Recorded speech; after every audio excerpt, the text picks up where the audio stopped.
यह कहानी उज्जैन के राजा जसवंत सिंह पवार के समय की है, जब मुगल सेना भारत पर हमला करने की तैयारी में थी। मुगलों का इरादा साफ था, भारत पर कब्जा जमाना, लेकिन उन्हें यह भी मालूम था कि अगर वह सीधे राजपूतों से भिड़ते हैं तो भारी नुकसान उठाना पड़ेगा। इसलिए मुगल सरदार सादत खान ने एक चालाक योजना बनाई। उन्होंने युद्ध की जगह एक एक योद्धा को लड़ाने का प्रस्ताव रखा। राजा जसवंत सिंह ने यह चुनौती स्वीकार कर ली, लेकिन मुश्किल यह थी कि किसे चुना जाए। मुगलों ने अपनी ओर से 8 फीट लंबे विशालकाय योद्धा को मैदान में उतारा। उसकी ताकत और भव्यता देखकर हर कोई हैरान था। जब राजपूतों की बारी आई, राजा जसवंत सिंह ने अपनी सेना की ओर देखा। सभी सैनिक वीर थे, किसी एक को चुनना कठिन था। तभी सादत खान ने हंसते हुए कहा, क्या हुआ, वीरता की कमी है क्या?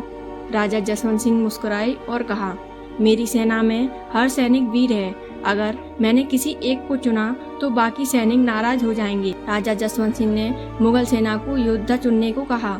मुगलों ने सोचा कि अगर वह सबसे वृद्ध राजपूत को चुनेंगे तो जीत उनकी होगी।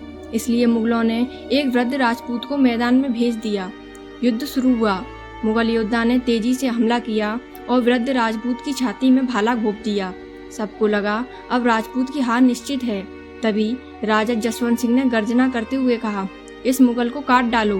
वृद्ध राजपूत जो भाले पर लटके हुए थे, अचानक अपनी तलवार निकालकर मुगल योद्धा का सिर काट दिया। यह देखकर मैदान में सन्नाटा छा गया। यह देखकर मुगल सेना में हड़कंप मच गया। एक वृद्ध जिसे कमजोर समझा गया, उसने अपनी वीरता से जीत हासिल की।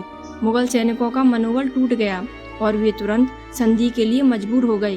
वृद्ध राजपूत की बहादुरी ने साबित कर दिया कि राजपूतों की वीरता उम्र या ताकत पर नहीं, बल्कि उनके साहस और अटल संकल्प पर निर्भर करती है। इस प्रकार इस युद्ध में न केवल राजा जसवंत सिंह की चतुराई दिखाई गई, बल्कि राजपूतों की शौर्य गाथा भी सुनहरे अक्षरों में दर्ज हो गई। कहानी अच्छी लगी हो तो चैनल को सब्सक्राइब जरूर करें।